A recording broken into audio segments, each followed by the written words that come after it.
Welcome back to 1 Million Pumpkins Ranch for more public displays of homesteading. And I thought I would bring to you a quick garden tour before I take the sheep out for their graze.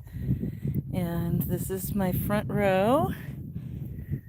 And I just chopped and dropped that over the past 2 days. So let's go inside and have a look.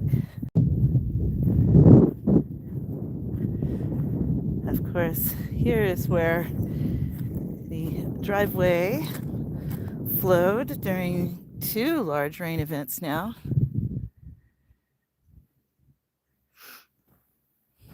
Caught a lot of water with the sperm and created a bit of a sinkhole that I still need to repair. Lots of lettuce. Oh, there's 2 baby thornless honey locusts in there as well.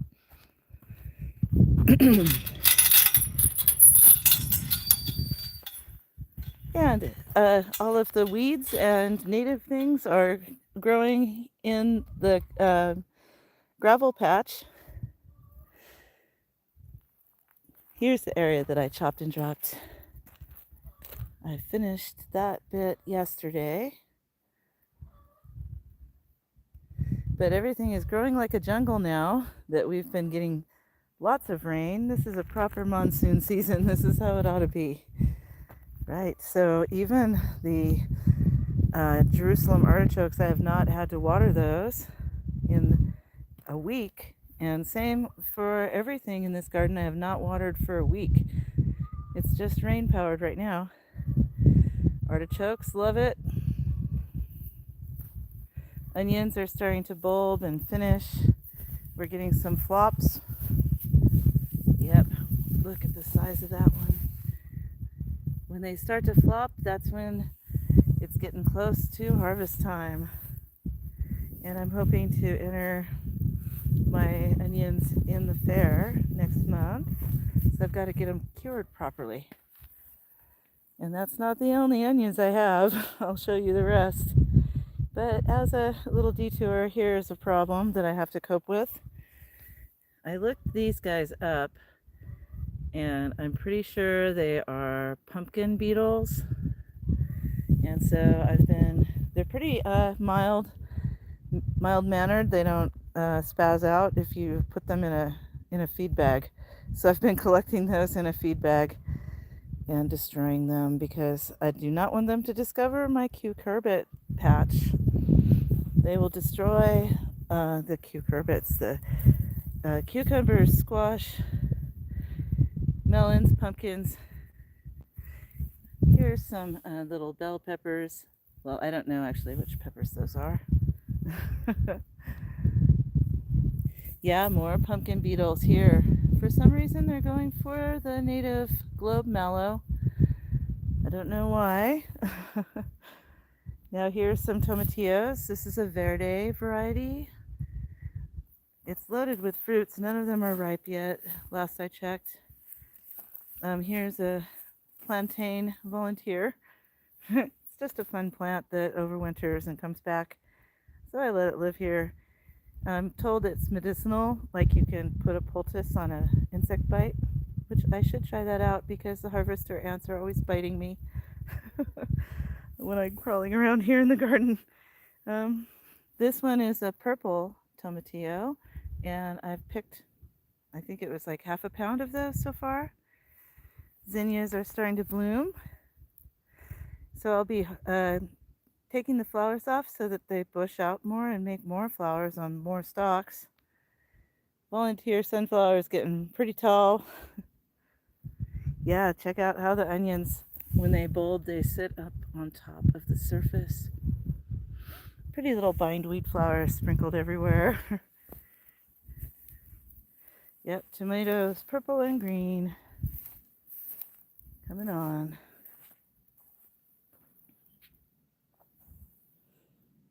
These salt bushes are massive. This one's even falling over. They're maybe a little waterlogged, so I'm going to harvest a bunch of those for Ramlandia.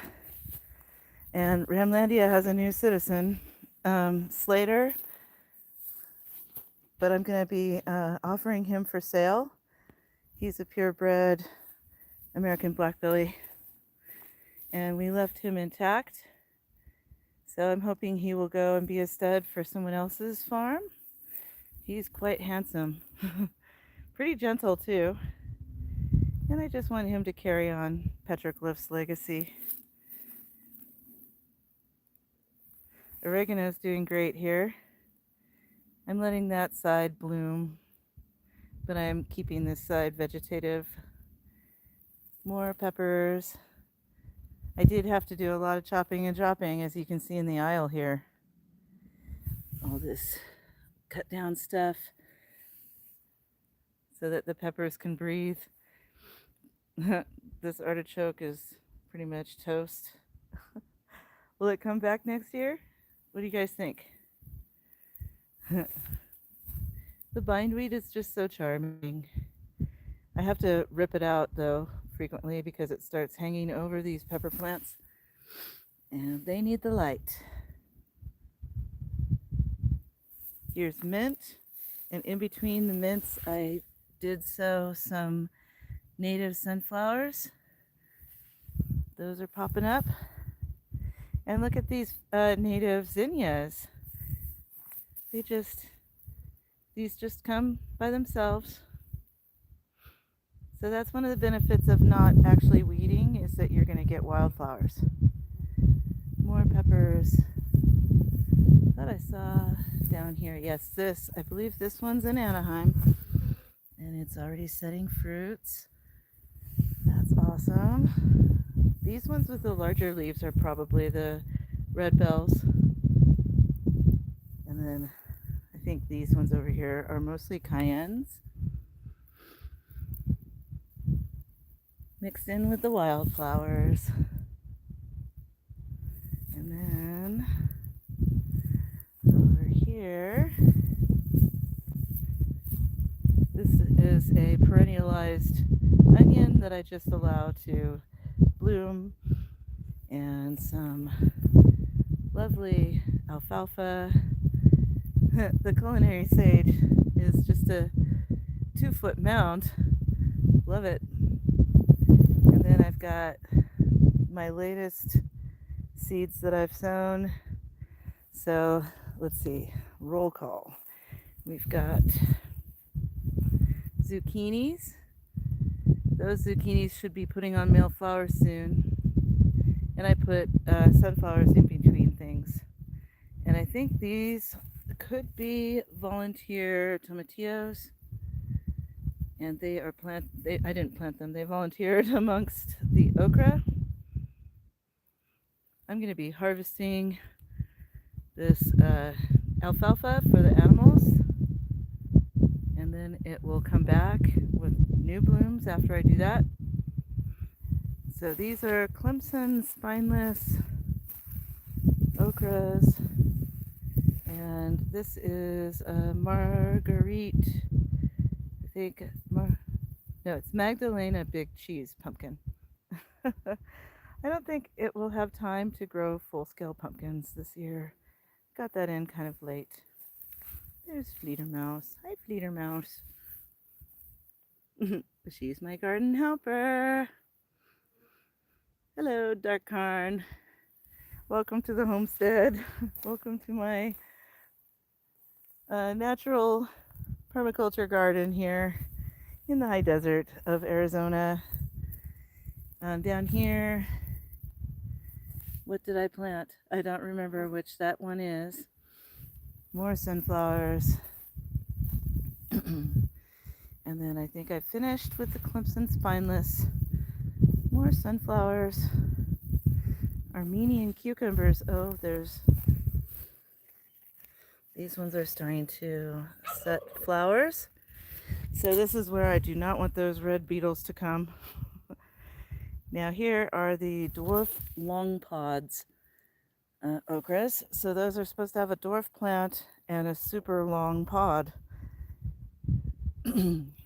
And in this row here, more long pods are just germinating.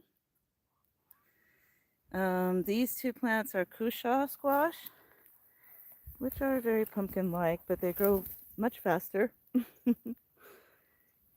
Yep, and there's another okra germinating, and then sunflowers. And I planted more cushaws here that are germinating. Oh yes, more okras coming up there. Not too much else is actually coming up in that row. Here's the lettuce that won't quit.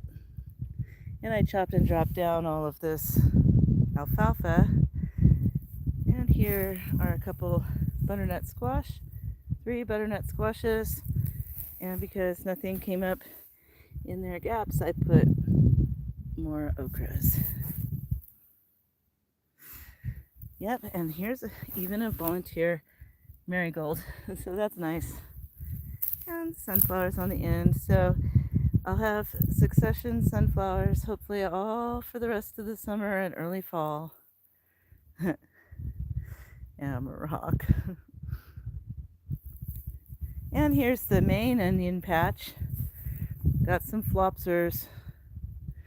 So I might just come through and pull out all the flopsy ones so that they don't go bad. They say you're supposed to let it dry for a week before you harvest. Dark Karn says, wow, thank you, Dark Karn. Yep, we've been here for 4 years, and this is the best my garden's done, I think. Really working on the soil.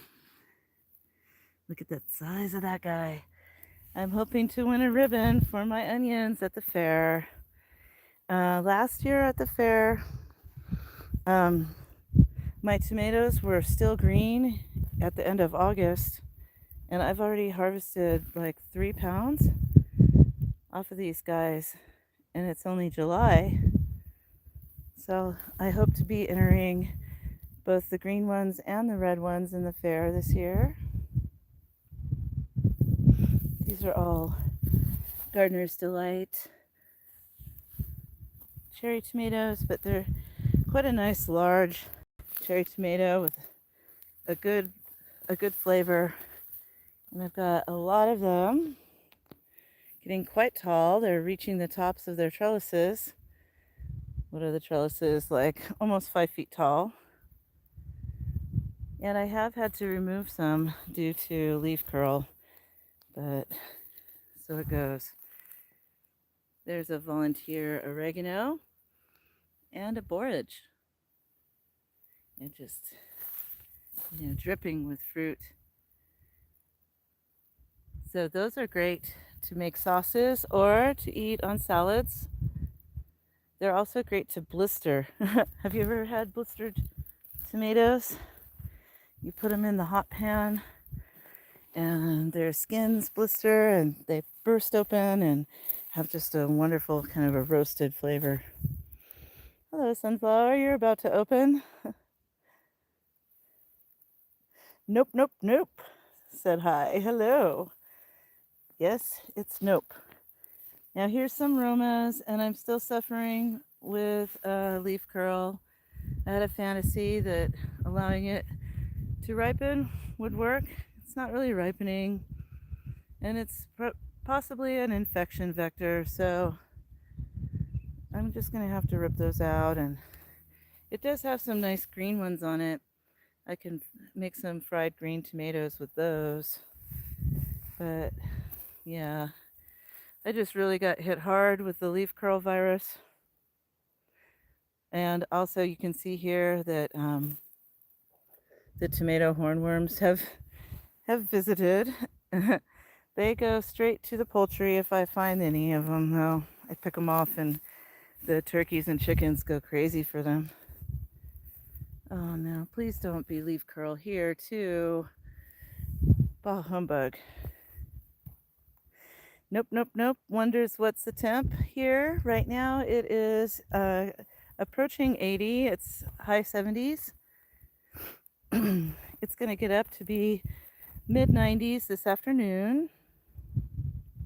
We're at 6,100 feet elevation in northern Arizona. Look at this guy. That's a cool bee. Can you see him? So these oregano blooms really bring in lots of different pollinators and wasps, and that's great.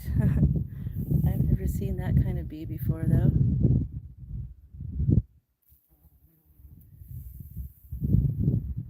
More cherry tomatoes. And this enormous salt bush is the cat's little hidey hole.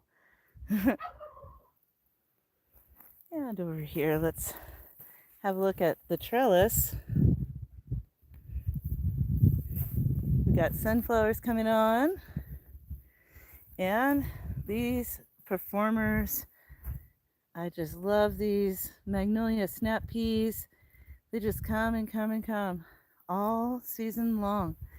They do not have a category at the fair for these, but they do have any other produce as a category. So I'm gonna try to get the fattest, purplest ones. They come in purple and green. Oh, that's a good one. See, one like that. You have to have a plate of 5 though, and they have to be very consistent. Like they all need to be the same size, shape, color, texture. They need to be marketable quality is, I think, the criteria. So if they're coming on like this at the end of August, I could win a ribbon. Down here is purple cayenne.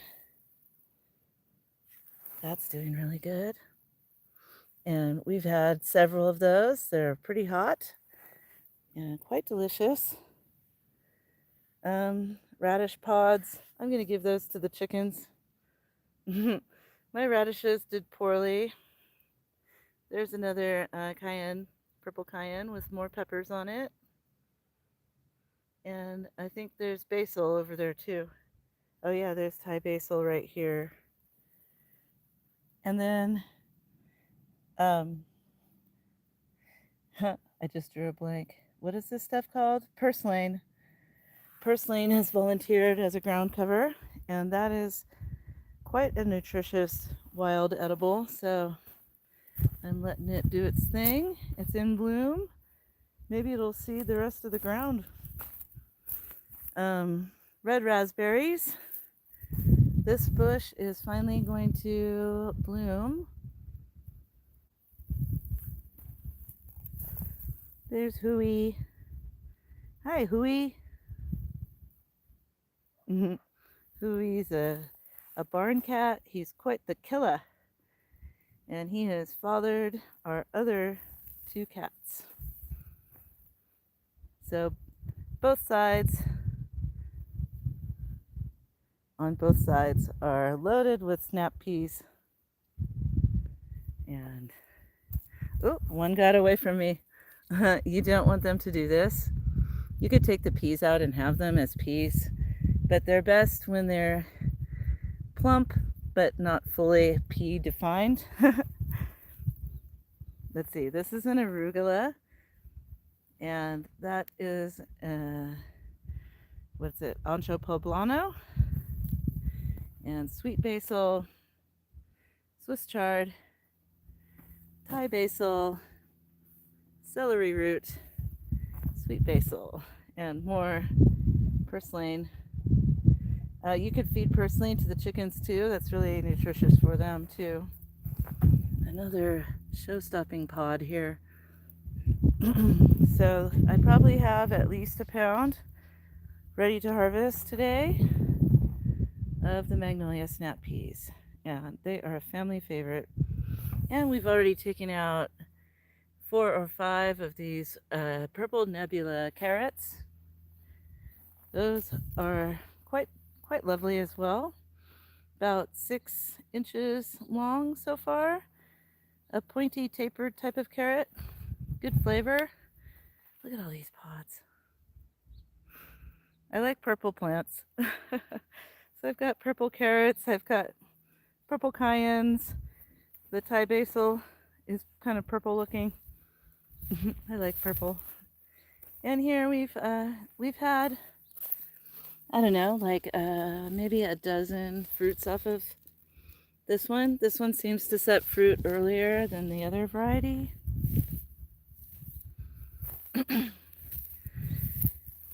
Waiting for it to bloom again. There's poblano peppers here. This is red stem amaranth, and just pull that out. That's like a pigweed. It's not actually good for even the livestock. The pigweed is not.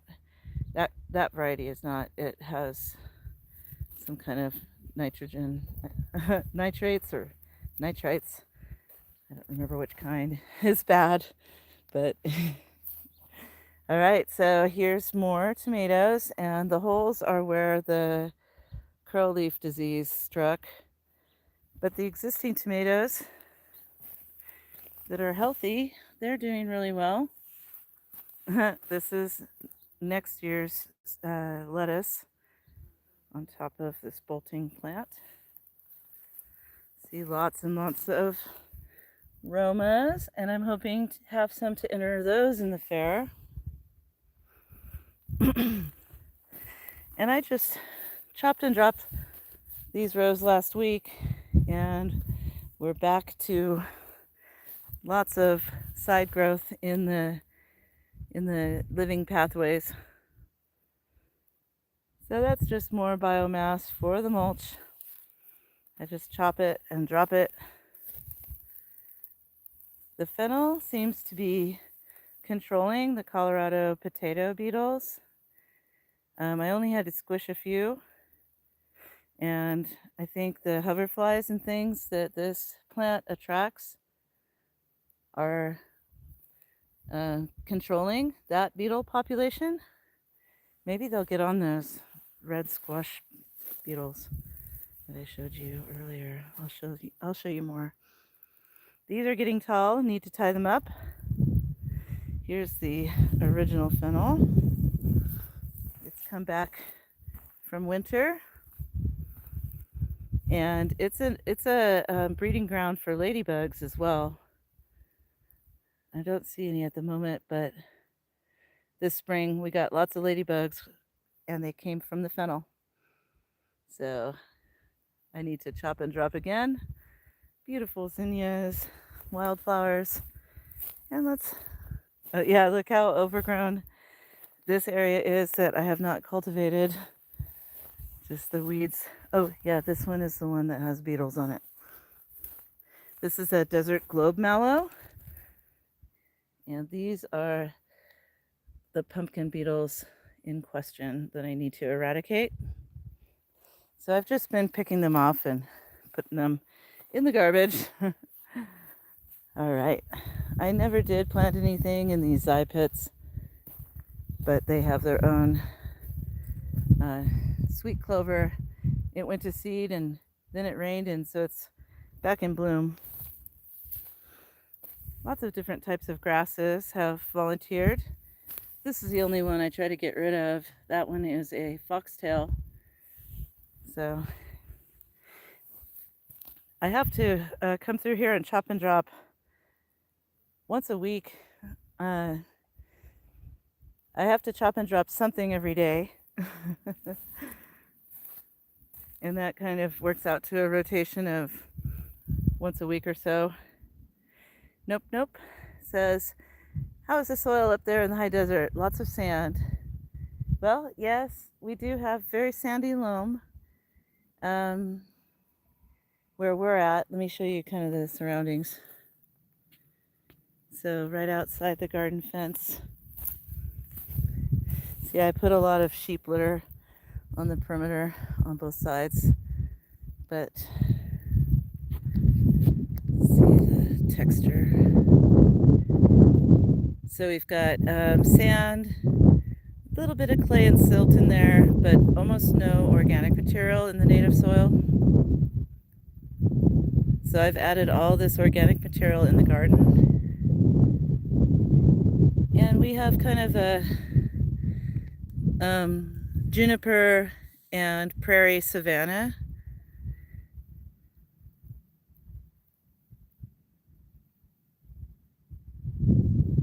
There's yucca and rabbit brush. We've got the juniper monosperma, the single seed. And then over here, there's wolfberry bushes. Yep. That's the countryside. And then over here, see the organic material I bring over. This is all from the rabbit barn right here, this pile is. That's 3 cartloads of rabbit manure and spent hay that they peed on. And so that's what I put on the paths. And I just kind of loaded up. I put cardboard and coffee filters sometimes find their way in here.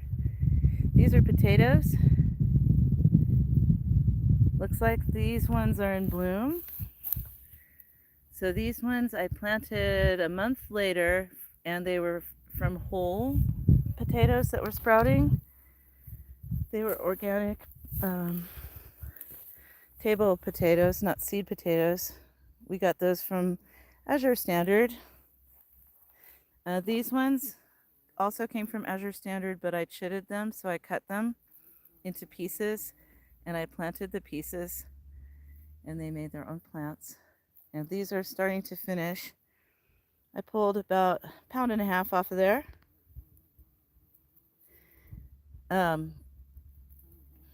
But as you can see, they already bloomed, and now they're starting to wither.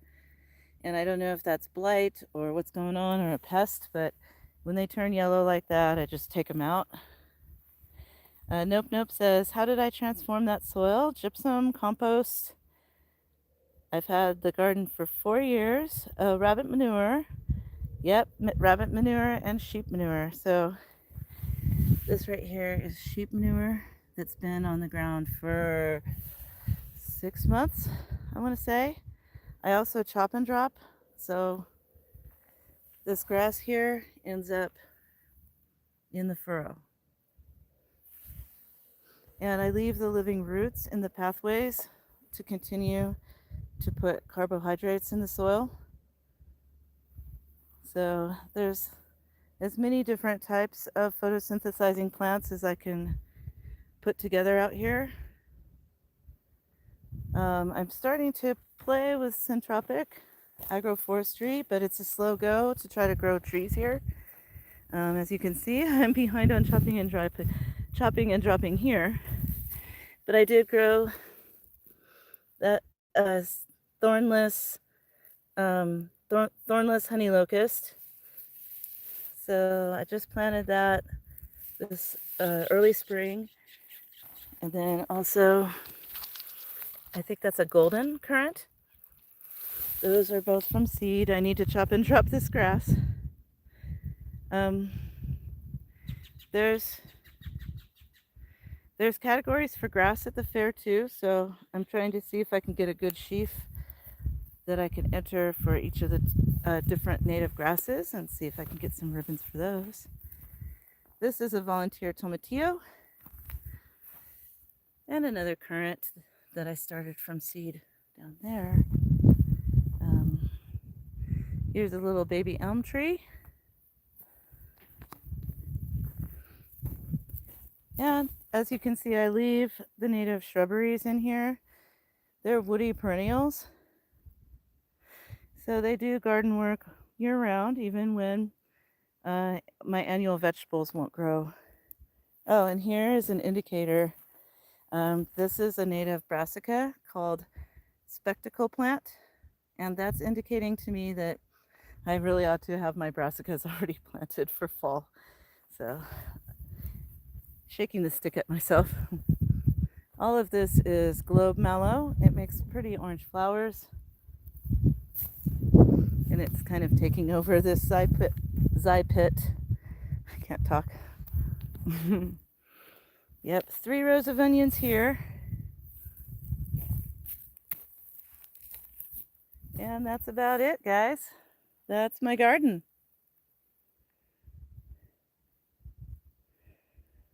It's pumping out the food. I was able to make pot roast with pretty much only produce from our own homestead. So we had lamb stew chunks from our own sheep, and garlic, onions, tomatoes, and potatoes, and all fresh herbs from the garden.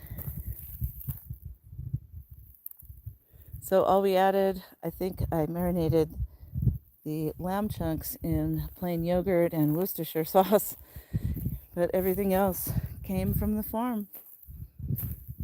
Fresh oregano and sage and thyme. Right on, folks. I'm so glad you could join me. Have a beautiful day. Cheers and blessings.